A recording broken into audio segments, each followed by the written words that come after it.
નમસ્કાર દર્શક મિત્રો, હું છું વાહિદ મસદ્દીન. આપ નિહાળી રહ્યા છો હમ ટીવી ભરૂચ ન્યૂઝ.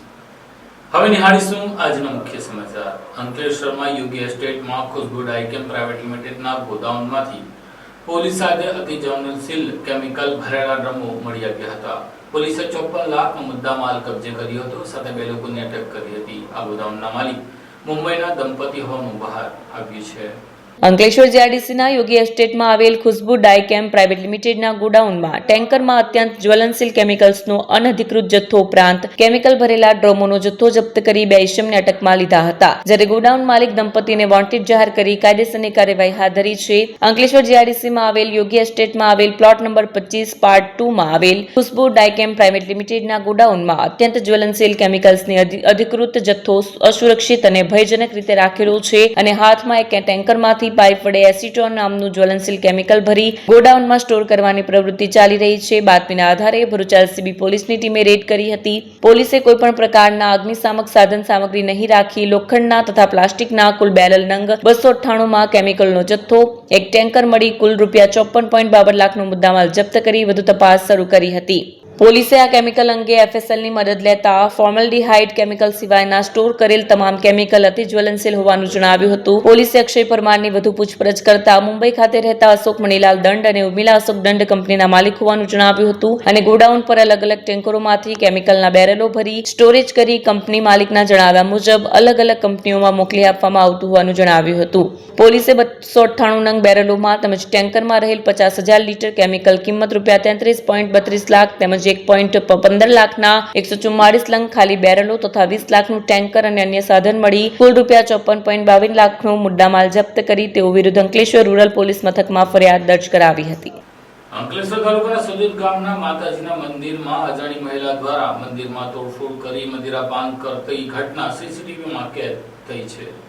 અંકલેશ્વર તાલુકાના સજોદ ગામમાં અજાણી મહિલા દ્વારા રાત્રિ દરમિયાન માતાજીના મંદિરમાં મદિરાપાન તોડફોડની ભેદી હિલચાલના પગલે ગ્રામજનોમાં આશ્ચર્ય સાથે ડર ઉભો થવા પામ્યો હતો. આ સમગ્ર ઘટનાક્રમ સીસીટીવી કેમેરામાં કેદ થયા હોય ગામમાં ચકચાર મચી હતી. સજોદ ગામમાં આહિર ફળિયામાં આવેલા મેલડી માતાના મંદિરમાં છેલ્લા 2-3 દિવસોથી મોડી રાત્રિ દરમિયાન એક અજાણી મહિલા દ્વારા અજબ ગજબની હરકતોને પગલે ગ્રામજનોમાં ઉચાટ ઉભો થવા પામ્યો છે. ગ્રામજનોના જણાવ્યા મુજબ છેલ્લા 2-3 દિવસોથી મેલડી માતાજીના મંદિરમાં ગર્ભગૃહ નજીક એક અજાણી મહિલા મદિરાપાન તોડફોડની ભેદી હિલચાલ કરવામાં આવી રહી છે. મંદિરના સીસીટીવી કેમેરામાં તેણે તમામ ભેદી હરકતો કેદ થવા પામી છે. જો કે આ મહિલા કોણ છે અને મંદિરમાં આવી હરકતો કેમ કરે છે તે અંગે કોઈ માહિતી જાણવા મળી નથી. જો કે સીસીટીવી ફૂટેજના પગલે ગ્રામજનોમાં આશ્ચર્ય સાથે ડર ઉભો થવા પામ્યો છે.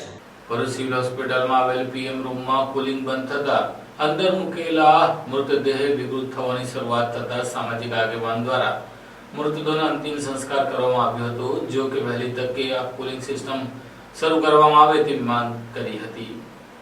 ભરૂચ સિવિલ હોસ્પિટલમાં બેદરકારીનો ચોંકાવનારો બનાવ સામે આવ્યો છે. હોસ્પિટલના પોસ્ટમોર્ટમ રૂમમાં આવેલા કોલ્ડ સ્ટોરેજ બંધ રહેતા અંદર મૂકવામાં આવેલ 5થી મૃતદેહ વિકૃત હાલતમાં થઈ ગયા, જેના કારણે તીવ્ર દુર્ગંધ ફેલાઈ. આ ઘટનાની જાણ થતાં જ સામાજિક કાર્યકર ધર્મેશ સોલંકી સ્થળ ઉપર પહોંચ્યા હતા અને માનવતાના નાતે તાત્કાલિક કાર્યવાહીના ભાગરૂપે મૃતદેહોની અંતિમ ક્રિયા કરાવી હતી. આ તરફ હોસ્પિટલ પ્રશાસન દ્વારા કોલ્ડ સ્ટોરેજના સમારકામની કામગીરી શરૂ કરવામાં આવી છે. આ અગાઉ પણ કોલ્ડ સ્ટોરેજ બગડવાના બનાવો સામે આવ્યા હતા, પરંતુ યોગ્ય જાળવણીના અભાવે સમસ્યા વારંવાર ઉભી થઈ રહી છે. સામાન્ય રીતે પોલીસ અને સિવિલ હોસ્પિટલના નિયમ અનુસાર બિનવારસી હાલતમાં મળતા મૃતદેહોને 3 દિવસ સુધી કોલ્ડ સ્ટોરેજમાં રાખવામાં આવે છે, જેથી કોઈ સગા સંબંધીઓ મળી જાય તો તેમને મૃતદેહ સોંપી શકાય, પરંતુ હાલની પરિસ્થિતિથી વિકટ બની રહી છે. આજરોજ ભરૂચ શહેર એ ડિવિઝન પોલીસ સ્ટેશનનો એક બિનવારસી મૃતદેહ ભરૂચ સિવિલ હોસ્પિટલના કોલ્ડ સ્ટોરેજમાં મૂકવામાં આવેલ, જેનું આજરોજ અંતિમ સંસ્કાર કરવાના હોય મને જાણ કરવામાં આવેલ. હું ભરૂચ સિવિલ હોસ્પિટલ પરના પીએમ રૂમ પર હું અને મારી ટીમ આવેલ, જ્યાં અમે કોલ્ડ સ્ટોરેજ ખોલતા એટલી ભારે દુર્ગંધ મારી હતી કે અમારે બહાર નીકળી જવું પડ્યું. માખીઓ પણ ગણગણાતી હતી. કહેવામાં આવે છે કે આ કોલ્ડ સ્ટોરેજ છેલ્લા 2 દિવસથી બંધ હોય અને આ મૃતદેહો અંદર જ હોય, જેના કારણે આ 5 મૃતદેહોની હાલત ડિકમ્પોઝ થઈ ગઈ છે. માણસ ઊભો પણ નહીં રહી શકે એટલી દુર્ગંધ મારી રહી છે. મારો તંત્રને અનુરોધ છે કે અમે પણ એક વ્યક્તિ છે આ લેવા લઈ જવાવાળા, અમારે પણ સ્વાસ્થ્યની એ લોકોએ તકેદારી લેવી જોઈએ, ચિંતા કરવી જોઈએ, જેથી કરીને આવા મૃતદેહ લઈ જતા અમને કોઈ તકલીફ ન પડે. આ મૃતદેહો એટલી હદે સડી ગયા છે કે કોઈ એમ્બ્યુલન્સવાળા લઈ જવા માટે તૈયાર નથી. ભરૂચ સિવિલ હોસ્પિટલ પાસે એમ્બ્યુલન્સ નથી. સરકારી નગરપાલિકાની એમ્બ્યુલન્સ મંગાવી અને તેની અંદર અમે આ મૃતદેહો લઈ જવામાં આવી રહ્યા છે. માટે મારો તંત્રને ફરીથી એકવાર અનુરોધ છે કે આ જે કોલ્ડ સ્ટોરેજ બંધ થઈ ગયું છે તેને ફરીથી ચાલુ કરી દેવામાં આવે, જેથી કરીને મોતની મર્યાદા જળવાય. મૃતદેહ કોલ્ડ સ્ટોરેજમાં એટલા માટે મૂકવામાં આવેલા છે કે મૃતદેહની ઓળખ થઈ શકે, પણ જો આવા ડીકમ્પોઝને વિકૃત હાલતમાં થઈ જતા હોય તો તેના સગા કે જે કોઈ પણ ઓળખ કરવાવાળા હોય તે કેવી રીતે ઓળખી શકશે. માટે તંત્રએ આની પર ધ્યાન દોરી અને વહેલામાં વહેલી તકે આ કોલ્ડ સ્ટોરેજને ચાલુ કરી દેવું જોઈએ. અંકલેશ્વર જેડીસીમાં આવેલ ગણેશ સ્ક્વેર શોપિંગમાં કાપડની દુકાનમાં આગ લાગતા એક તબક્કે દોડધામ મચી જવા પામી હતી. આગમાં કાપડ બળીને ખાખ થઈ ગયા હોવાનું જાણવા મળ્યું છે. અંકલેશ્વર જીઆરડીસીના ગણેશ સ્ક્વેર શોપિંગ કોમ્પ્લેક્સમાં આવેલી એક કપડાની દુકાનમાં અચાનક આગ ફાટી નીકળતા દોડધામ મચી ગઈ હતી. 4 ફાયર ફાઈટરોએ ભારે જહેમત બાદ આગ ઉપર કાબુ મેળવ્યો હતો. આજરોજ વહેલી પરોઢે જય અંબે કલેક્શન નામની આ રેડીમેડ ગાર્મેન્ટની દુકાનમાં લાગેલી આગે જોત જોતામાં વિકરાળ સ્વરૂપ ધારણ કર્યું હતું. આગના કારણે ધુમાડાના ગોટે ગોટા દૂરથી દેખાઈ રહ્યા હતા. ઘટનાની જાણ થતાં જ અંકલેશ્વર ડીપીએમસીના 4 ફાયર ફાઈટર તાત્કાલિક સ્થળ પર પહોંચ્યા હતા અને આગને વધુ ફેલાતી અટકાવી હતી. અનુમાન મુજબ શોર્ટ સર્કિટના કારણે આગ લાગી હોવાનું મનાય છે. સદનસીબે આ ઘટનામાં કોઈ જાનહાનિ થઈ ન હતી, પરંતુ દુકાનનો સંપૂર્ણ સામાન બળીને ખાખ થઈ ગયો હતો.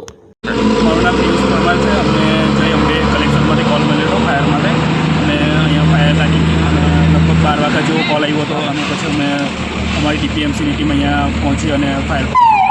કેટલા ફાયર ટેન્ડર આવે છે આશરે? ફાયર ટેન્ડર 3 થી 4 ફાયર ટેન્ડર. હા, ફાયર એન્ડ સેફટી છે ખરી અહીંયા? હા છે. ફાયર એન્ડ સેફટીના અંદર બોટલ કે એવું કંઈ મળી આવ્યું છે કલેક્શનની દુકાનમાં? નહીં, અત્યારે અંધારું છે એટલે કંઈ થોડું ખાસ જોવામાં નથી આવ્યું. ફાયરની લાઈન હતી ખરી આ કોમ્પ્લેક્સમાં ઓલરેડી? ના, ફાયર નહીં.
क्या आप अपनी ड्रीम जॉब सर्च कर रहे हैं? तो आपका वेट हुआ खत्म. हमारी कंपनी IICL में है कुछ amazing job openings. IICL are hiring PHP developer, data analytics, UI UX graphics designer, Node.js developer WordPress developer. from all over Gujarat. तो देर किस बात की, अप्लाई करें अभी और बने हमारी डायनामिक टीम का हिस्सा. विजिट करें हमारी वेबसाइट www.iiclindia.com/career या मेल करें अपना रेज्यूमे iiclindia06@gmail.com पर. हमारी टीम में आपको मिलेगा एक इनोवेटिव और क्रिएटिव एनवायरनमेंट ताकि आपकी स्किल्स हमेशा अपडेटेड रहे. Freshers can also apply. Contact now on 7041542766.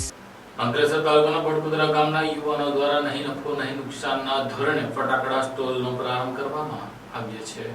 અંકલેશ્વરના ભડકોદરા ગામના યુવા સાહસિકોએ આગામી દીપાવલી પર્વને ધ્યાનમાં રાખી લોકોને રાહત દરે નહીં નફો નહીં નુકસાનના ધોરણે ફટાકડાનું વેચાણ કરતા ફટાકડા સ્ટોલનો આજથી પ્રારંભ કરાયો હતો. આજરોજ સાંજે ભડકોદરાના શિવ મંદિર સંકુલમાં શિવ અને એકતા ગ્રુપના સાહસિક યુવકો દ્વારા રાહત દરે ફટાકડાનો સ્ટોલ ભરૂચ જિલ્લા ભાજપના પ્રમુખ પ્રકાશ મોદીના વરદ હસ્તે ખુલ્લો મૂકવામાં આવ્યો હતો. લોકોને દિવાળી પર્વ નિમિત્તે નહીં નફો નહીં નુકસાનના ધોરણે ફટાકડા મળી રહે તેવા શુભાશયથી ભડકોદરાના યુવા અગ્રણી પરેશ પટેલની આગેવાની હેઠળ શિવ એકતા ગ્રુપના યુવકોએ ઉભા કરેલા આ ફટાકડા સ્ટોલ્સમાં પ્રથમ દિવસે જ મોટી સંખ્યામાં ગ્રાહકો ઉમટી પડ્યા હતા. ભરૂચ જિલ્લામાં અને એમાં પણ અંકલેશ્વરમાં આજે શિવ એકતા ગ્રુપના નામથી અહીંયા ભટકોડરા મુકામે જે ફટાકડાના ભવ્ય શો રૂમ એટલે એનું જે ઉદ્ઘાટન કરવામાં આવ્યું અને એમાં ગામના અને આજુબાજુના લોકો અહીં ઉપસ્થિત છે. આ ફટાકડાના સ્ટોલનો ઉદ્દેશ એ છે કે 1 પણ રૂપિયાનો નફો લેવો નહીં. જે મુદ્દલ કિંમતે આવેલા છે એ જ કિંમતે વેચાણ કરવું. એટલે જે સેવા પખવાડિયાનો ઉદ્દેશ છે નરેન્દ્રભાઈ મોદીનો, દેશના આદરણીય વડાપ્રધાન શ્રી, કે ભાઈ એમના જન્મદિવસથી લઈ અને 2 ઓક્ટોબર સુધી સેવા પખવાડિયાની જે થીમ હતી એ પ્રમાણે સમગ્ર દેશભરમાં અલગ અલગ પ્રકારની લોકોએ સેવા કરી છે. અને એમાં આ એક સેવા કરવા માટેનું એક અલગથી આ માધ્યમ છે કે હમણાં દિવાળીના તહેવાર છે અને એમાં બાળકોને, યુવાનોને બધાને જ ફટાકડાની જરૂર પડે. તો એવા સમયે અહીં એક સાહસ આ ભટકોદરા ગામમાં થયું છે શિવ એકતા ગ્રુપ તરફથી. તો ખૂબ ખૂબ અભિનંદન અને આ ખૂબ જ સરાહનીય કાર્ય છે. અને આના કારણે ગામના અને આજુબાજુના લોકો પણ અહીંથી નહીં નફો એ ઉદ્દેશથી જે ફટાકડાનું વેચાણ છે એનો લાભ લે એ જ અભ્યર્થના. અમારા ભારતીય જનતા પાર્ટીના પ્રદેશની સૂચના દ્વારા આપણા લોકલાડીલા વડાપ્રધાન નરેન્દ્ર મોદી સાહેબનો જન્મદિવસ નિમિત્તે સેવા પખવાડિયા તરીકે ઉજવવાનું નક્કી કર્યું હતું. 17 સપ્ટેમ્બરથી 2 ઓક્ટોબર સુધી આ પખવાડિયું સેવાના ભાગરૂપે આપણે ચલાવવાનું હતું. એના જ અનુસંધાનમાં 17 તારીખે અમે મોદી સાહેબની બર્થડે પણ ખૂબ ધૂમધામથી ઉજવી. ત્યારબાદ બ્લડ ડોનેશનનો કેમ્પ રાખવામાં આવ્યો, તે બી ખૂબ સફળ રહ્યો.